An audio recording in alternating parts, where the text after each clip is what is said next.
Life doesn't get better than this. We've put the past behind us. We have Molly to think about now.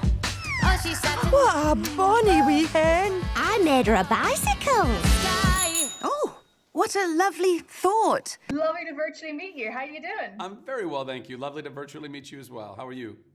I'm doing really good. And I have to say, I have been so excited for this chat because I am such a big fan of the first Chicken Run. So to hear that there was a sequel coming, I couldn't believe it. Like, after all these years, we finally got it. So how does it feel to be the all-American rooster, Rocky? Listen, I'm with you. I was a massive fan of the first movie. I mean, legitimately. And so when the offer came in for me to now reprise the role and take the baton from Mel, I was like, this is surreal. This is really, really cool. Incredible honor working with Aardman. Working with everybody involved. I mean, it's been a real treat, legitimately, and the quality is there. You know what I mean? It's one thing to like get to have an opportunity to go reprise a role and do a thing, but you don't always know, like, is the sequel going to live up to it? Is it, is like, and I think we've made such a delightful film. So it's, happiness all around. Oh, you definitely have, and like I have to say, there's such a number of quotable lines. It's very similar to the first one as well. So like, I know my favorite line is from the first one is Babs saying, "Oh, me life flashed before me eyes. It was really boring." So what was your favorite quote from the first one? From the first one, actually, it's probably also Babs. It's one that it comes to mind all the time, particularly when I'm around pies, which often enough. But there's this fantastic line where Babs, she like screams. She's like, "Oh, I don't want to be a pie. I don't like gravy." I laugh every time. It just makes me so happy. So yeah, also Babs. She's so quotable. Also Fowler is so quotable too. Everybody's quotable. They're all great. Actually, you did a very good impression of Babs. And I know that you actually, just in your spare time, you just like doing impressions and things like that as well. So did you find yourself like really consciously not trying to do a Mel Gibson impersonation when you were doing the role? No, I very naturally did not know how to do a Mel Gibson impression. Well, and also I had asked them. I was like, "Are we trying to emulate this?" And they're like, "No, it's just kind of like, it's a fresh start. I mean, same character obviously, and find that ethos, but fresh start. It can be your voice," which made it a much easier job for me. Definitely. And with the way that it's all been edited, the banter between, say, yourself and Ginger, Thandue, I just thought it was really, really great, like patter sort of conversation. But yeah. I'm assuming you two weren't even in a room together or with Bella Ramsey at all. So how was that? Like, did you ever get to meet them at all during the process? Not a once. No. That's it's actually one of the most fascinating things about voiceover, in my opinion, is almost essentially every film, every piece, every movie that's been a voiceover movie, right? Animated, stop motion, or drawn, or pick your poison. But more often than not, the actors are never recording those lines together. So it's such a testament to the producers, the director, everyone involved in the session to be able to find, what did Thandue do? And then they remember, and so then I'll be doing what I'm doing. And then if they need to kind of bring me up or down based on whoever recorded first. I mean, I remember doing Tangled, and Mandy and I never ever recorded, other than the song that we sang, because we when you're singing a song together, you want to be able to kind of harmonize or do what you're going to do. But we never recorded a line together. And then you watch these movies back. You watch this movie, Chicken Run 2, Dawn of the Nugget. You watch it back, and you go, it's like we were all in the same place, all doing it together. So, really, testament to the entire creative team. Yeah, and like, do you find that with your musical background that it kind of helps you prepare more for voiceover work like this? Because it is a very demanding role to sort of do, because it's very repetitive. Sometimes there's a lot of screaming involved, and you need to have a good vocal ability to be able to do that. I definitely believe that my many years of aping and mimicry and accents and dialects and characters and singing, all of those years of doing all of those things has given me a better understanding and control over my vocal cords and how I use them, right? And not just your vocal cords, but your overall just kind of, instrument of everything that allows you to make noise and manipulate that noise. And so, yeah, absolutely. All of that has I think, played a really cool and vital role in helping me to, do voiceover work. It's really fun. And listen, the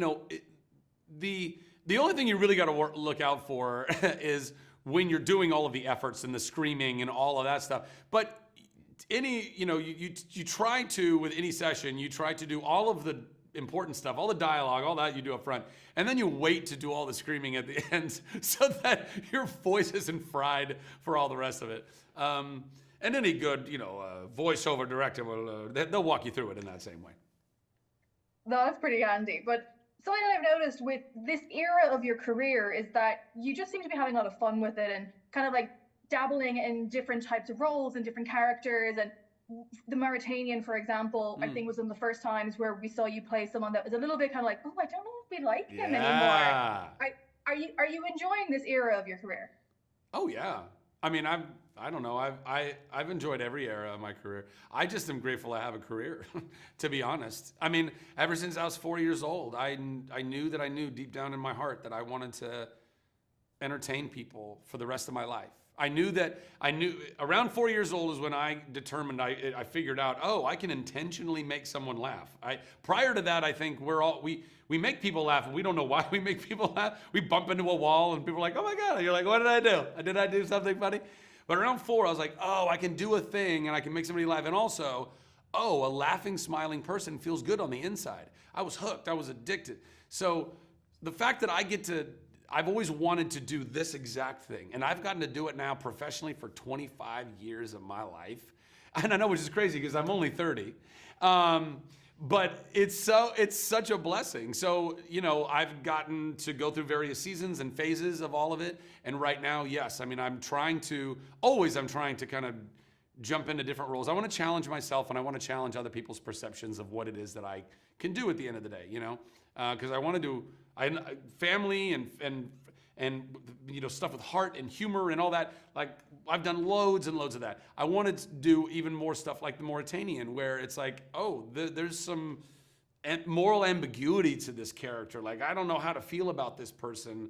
And even just some dastardly characters as well. I'd like to play all of them. Well, actually, one dastardly character that I hear you auditioned for back in the day was Lex Luthor for Smallville. So was there a part of you that was tempted to ring up James Gunn and be like, hey, you know what? Now's my time. Maybe let's do it this way. Well, you mean as Lex Luthor? Yeah. For the well, he's already got me as Shazam right now, so I don't think that he would be able to cast me as Lex Luthor anyway. We're all kind of flowing around in the same universe, Shazam and Lex. But I'll gladly go punch Lex in the face. And then I'll go play some dastardly character in the Marvel Universe or something. Well, that's music to my ears because I was really hoping to hear that there was, Shazam 3 would hopefully still be on the horizon. So who knows? I'm glad to hear that the nail hasn't been put in the coffin yet. Maybe. It's all way above my pay grade, but yeah. Well, look, I'm with Geek Ireland, and one thing that we love to do is have game nights and board games and tabletop games, which I hear you're also quite the fan of a good old game night. So what would be your games of choice? Well, when it comes to board games, there's this really cool board game called Codenames. I don't know if you guys have that over. Yeah. Oh my God, I love it so much. I love it so much because it's team based, but also it taps into that same thing of kind of like charades when you can you really in a flow with somebody, like somebody that you just understand the way each other talk and the clues that you give. So there's like an ESP kind of vibe to it, but also. There's both creativity and logic all involved and very simple. So love some Codenames. Love just parlor card games in general, just regular 52 card deck games. I love, so there's a version of charades called Running Charades where essentially you have it's the best. By the way, once you play Running Charades, you never go back to regular old charades.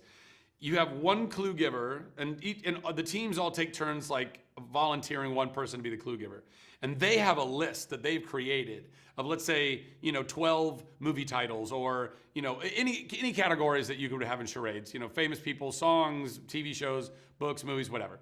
And they have a list of 12 or so of these things that nobody else, not even their own team, gets to see. And then let's say you have 3 teams. They're all in different places in the room or in the area that are all an equal distance away, but like a little ways away.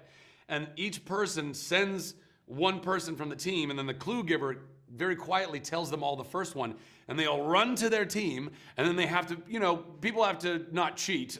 Hopefully people aren't cheating and not like just, whispering what the clue is, but they have to go back to their team, and then they have to do the charade, and it's like a relay race basically. So whoever gets it on their team, then they got to run and they go to the clue giver, and then you see, it's a version of charades that's so much better than charades. I don't even know why we play regular charades anymore. So there's that, and then there's also a game called Mafia, which I don't know if that's out in Ireland as well, but it's basically we have a game called Werewolves. Werewolves, exactly. It's the same thing. I've been playing it for decades, and I love playing that with my friends. It's so much fun. So that's what I do. Oh, fab. Look, I now have a new game to play this Christmas, so thank you very much for that. And thank you for chatting. I'm being told that is our time, but honestly, I'm so excited for everyone else to see Dawn of the Nugget, so then I can start talking with everybody about it. So thank you so much, and enjoy the rest of your day. My pleasure. Thank you so much. Have a wonderful day. Happy holidays.